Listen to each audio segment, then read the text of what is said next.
Hey, well, I hope everybody's doing well back there in Vermont. We're having a great time out here in Colorado, and thank you, Miss McClintock, for letting this happen. And I hear off to a good start. Just wanted to show you a few pics of what's going on out here. We've been doing some great hiking.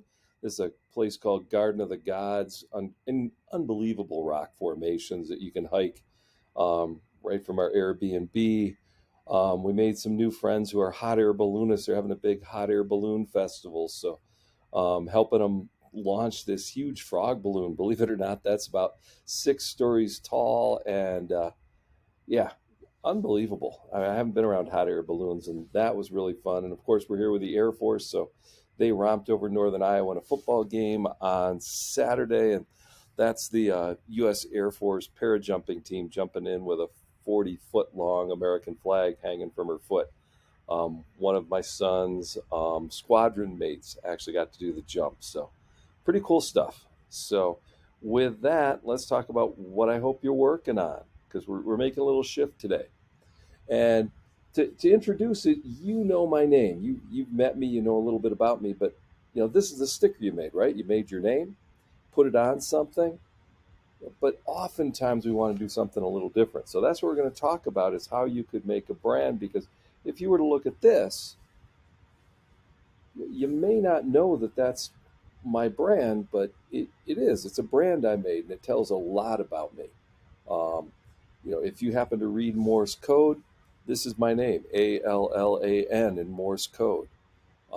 You might know I love to cross country ski. I lived in Alaska. I absolutely am crazy about snow. I wish my life was on top of snow all the time. And one thing I'm really passionate. This is the symbol for the global goal. If you're familiar with the United Nations global goals of improving education, that's just something that's really important to me. So that's my brand, and I could put that on something. And now if you saw it, you'd know, oh, that's Mr. Miller. That's Alan's thing.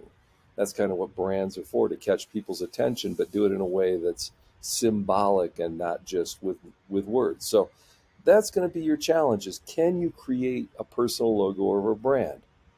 And there's a couple ways to go about it. You may have your own ideas. These are just a couple.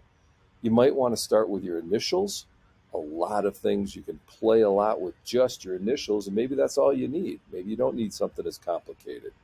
But maybe you add some shapes, some circles, some dots, some playing with some curves and things like that. That can really up a brand. Okay. Maybe it's icons. Maybe you grab some icons of things that you really care about and start putting them together in a way like these kind of are up top here. And online, you can find all kinds of logos. And I think by now you know, oh, I can turn that into a sticker. Okay. Maybe there's social issues that are really important to you. This is where I grabbed that logo for quality education. But the United Nations has talked about, I mean, we all know these things are really important and we care a lot about them, but maybe one of them you're just passionate about. So maybe that's part of your logo somehow. Again, doesn't have to be, but could be. Maybe you could use Morse code or some other code to mix in something.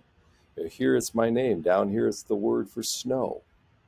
Okay, that's another possibility. Okay, but I've got this guide sheet that I'd like to really encourage you to do, just kind of work through step by step and say, oh, well, okay, if I start with my initials, what could I do there? Brainstorm a few ideas, just rough them, use pencil, play with some ideas. Okay. Then could you add some shapes, anything you've seen or you can think of that's kind of cool? Okay. Maybe adding some icons of things you're interested in. And don't try to do all of them. I think probably my first logo honestly had too much stuff in it, but I wanted to show you examples of that. Okay. And about the only way you can go wrong, well, there's two ways you could go wrong on this. One, like we talked about, participation. I want you to make a logo. And my hope is that logo is, about 6 by 6. Okay. And, the other thing would be don't steal somebody's logo. That's copyrighted. That's translated. And even these little switches, don't quite cut it. If you're just taking somebody else's thing, that's not it. Okay, so a 3 is making a new logo that we'll talk about and kind of making it in a 6 by 6 or smaller.